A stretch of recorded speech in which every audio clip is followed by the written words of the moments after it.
एक दौर था जब नीतीश कुमार और नरेंद्र मोदी जानी दुश्मन हुआ करते थे। 2024 के दंगल में नरेंद्र मोदी को रोकने के लिए नीतीश कुमार ने इंडिया गठबंधन का निर्माण किया, लेकिन चुनाव के पहले ही फिर से ये जानी दुश्मन गहरे दोस्त हुए और कहीं ना कहीं जो 2024 के चुनाव के परिणाम आए हैं, एनडीए ने धमाकेदार जीत हासिल की है और इसमें नीतीश कुमार का जो प्रदर्शन रहा है वो काफ़ी बेहतर रहा है। 2019 के चुनाव में जो बीजेपी की ओर से जो मैंडेट मिला था, जो सीटें मिली थी, उसमें कहीं ना कहीं भाजपा को नुकसान सहना पड़ा है और 9 तारीख को फिर से नरेंद्र मोदी सरकार बनाएंगे। लेकिन विरोधियों का सीधे तौर पे कहना है कि इस बार जो सरकार चलेगी वो काफ़ी कमज़ोर रहेगी, क्योंकि आने वाले समय में नीतीश कुमार फिर से एक बार पलटी मार सकते हैं। हमारे साथ तमाम मुद्दों पे बात करने के लिए बीजेपी के प्रवक्ता राजीव रंजन जी, उनसे बात करेंगे और समझने की कोशिश करेंगे कि नरेंद्र मोदी ने जो हैट्रिक लगाई है ये सरकार 5 सालों तक सफल चल पाएगी। राजीव जी, जिस प्रकार से नरेंद्र मोदी ने काफ़ी मेहनत किया, लेकिन बिहार और उत्तर प्रदेश में एक भारी नुकसान सहना पड़ा। उत्तर प्रदेश में जिस प्रकार से 2019 में जो नरेंद्र मोदी का जादू चला था, बिहार में भी कई सीटों से नुकसान सहना पड़ा। 272 का जो आंकड़ा था वो आप लोग छू नहीं पाए। तो विरोधी सीधे तौर पे आरोप लगा रहे हैं कि इस बार जो सरकार बनेगी, नीतीश कुमार या चंद्रबाबू नायडू कभी भी धोखा दे सकते हैं। ये सरकार जो है प्रेशर में चलेगी और जो काम नरेंद्र मोदी जिस दमखम के साथ करते थे वो नहीं हो पाएगा। इसमें कितनी सच्चाई है? देखिए, विपक्ष का काम है आरोप लगाना, और वैसा विपक्ष जिसने दहाई को पार नहीं किया, 99 का फेरा लगा है उनको, और हम तो फिर भी 240 हैं।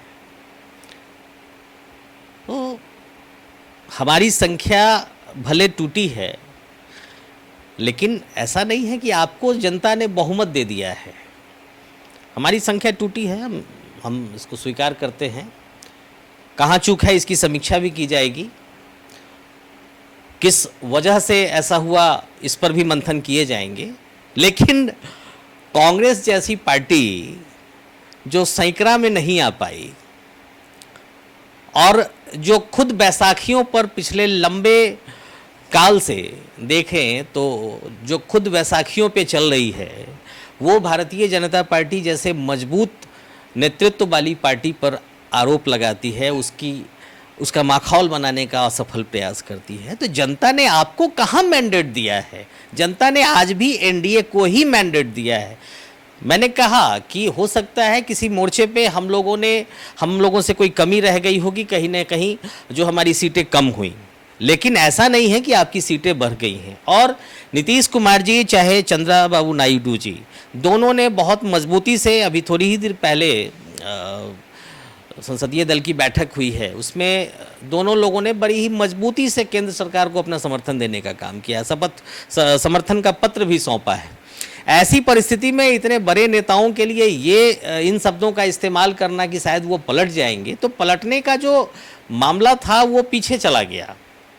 वो समय अब समाप्त हो चुका है। अब नीतीश कुमार जी हों या फिर चंद्रबाबू नायडू जी हों, चाहे जीतन राम मांझी जी हों और विशेषकर चिराग पासवान जी हों, ये सभी जो एनडीए के मुख्य घटक हैं, या फिर एकनाथ शिंदे जी की पार्टी है, जो भी मुख्य घटक हैं जनतांत्रिक गठबंधन की, उन्होंने मजबूती से साथ और सहयोग देने के वायदे किए हैं और ये सरकार पूर्व की तरह ही मजबूती से चलेगी।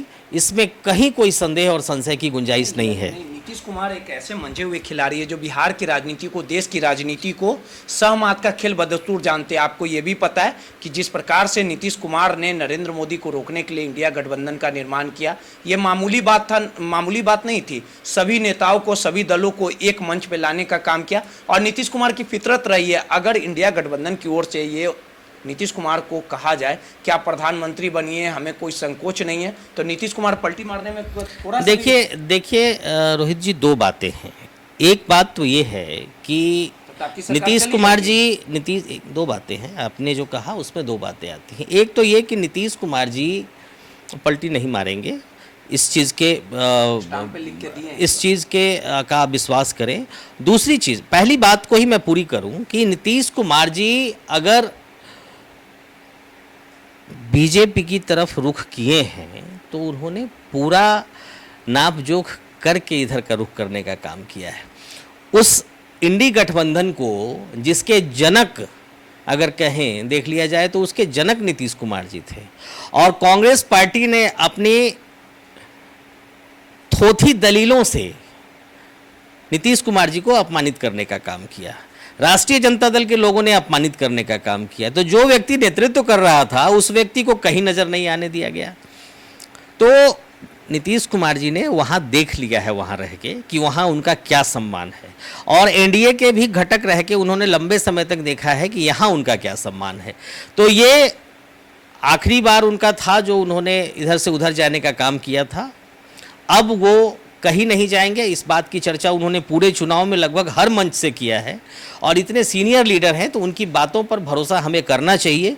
और आज भी आपने देखा होगा, थोड़ी ही देर पहले जब संसदीय दल की बैठक हो रही थी, उसमें बड़ी मजबूती से उन्होंने, नीतीश कुमार जी ने नरेंद्र मोदी जी को अपना समर्थन दिया है, भाजपा को समर्थन दिया है, एनडीए में अपनी सहभागिता और मजबूती दिखाई है। एक सवाल और है, आपको नहीं मानते हैं कि जिस प्रकार से 2019 में 302 का जो आंकड़ा भाजपा ने छूने का काम किया था, बिहार और यूपी में जो रिजल्ट आए, कई बिहार में महत्वपूर्ण सीटें हैं, आर.के. सिन्हा की बात कर ली जाए, औरंगाबाद की बात कर ली जाए, बक्सर की बात कर ली जाए, ये तमाम जो सीटें हैं, आखिर भाजपा को मुंह की खानी क्यों पड़ी?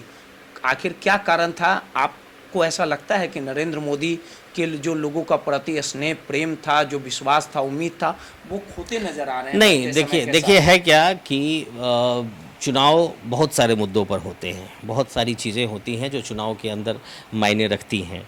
कभी कभी कैंडिडेट का एंटी इनकम्बेंसी भी होता है, कभी कभी कुछ चूक भी होता है, कभी कहीं कुछ एक गर्मी भी एक कारण रहा इस पर, कम वोटिंग का। तो बहुत सारे कारण हैं। इसकी समीक्षा सरकार गठन के बाद इसकी समीक्षा की जाएगी कि क्यों हमारे आर.के. सिंह सरीखे नेता को क्यों हार का सामना करना पड़ा, जबकि ये आरा का सौभाग्य था कि आर.के. सिंह जैसे लोग वहाँ के सांसद थे। जिस आरा को पिछले 10 वर्ष के पहले जिस आरा को लोग जानता नहीं था, उस आरा को आज विश्व पटल पर बड़ा नाम दिया उन्होंने।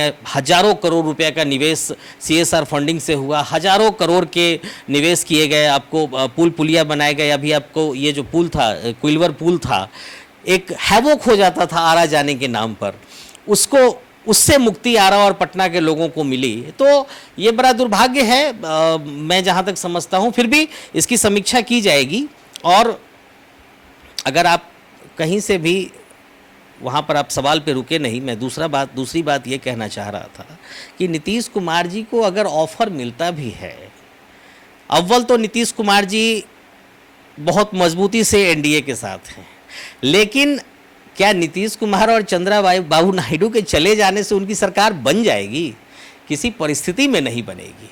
इसलिए नीतीश कुमार जी मजे हुए खिलाड़ी हैं, और उन्होंने अपना मत और अपना मन दोनों एनडीए के प्रति बना लिया है। एनडीए के साथ वो रहेंगे, एनडीए उनके साथ रहेगा। अब तो 2025 में भी हम लोग ने घोषणा की है, हमारे आदरणीय प्रदेश अध्यक्ष जी ने, कि 2025 का चुनाव भी हम लोग बिहार का जो होने वाला है वो नीतीश जी के नेतृत्व में ही लगेंगे। तो भाजपा, जदयू और ये सारी जो पार्टियां हैं, ये कहने को अलग अलग पार्टियां हैं, सबके मन एक हैं, सबके विचार एक हैं, और सबका नेतृत्व, सबका नेता एक और एक है नरेंद्र मोदी जी। एक आखिरी सवाल है, अब आप मानते हैं ना कि अब मंदिर मस्जिद नहीं चलेगा, और जिस प्रकार से जनता जो है झांसे में नहीं आएगी, विरोधी सीधे तौर पे ये सवाल उठा रहे हैं, अयोध्या से हार कहीं ना कहीं इसकी ये निशानी है कि जिस राम के नाम पे आप लोग राजनीति करते थे, उन्होंने सीधे तौर पे करारा जवाब दिया, और अयोध्या की जनता ने बीजेपी को ठुकरा दिया।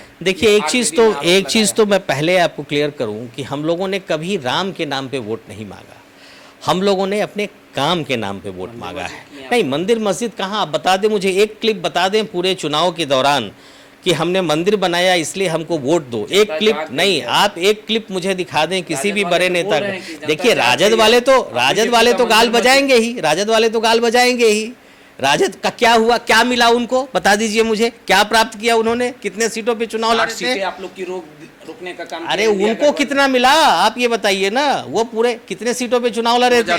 कांग्रेस को अपमानित करने का काम किए, उससे बढ़िया तो कांग्रेस हुआ।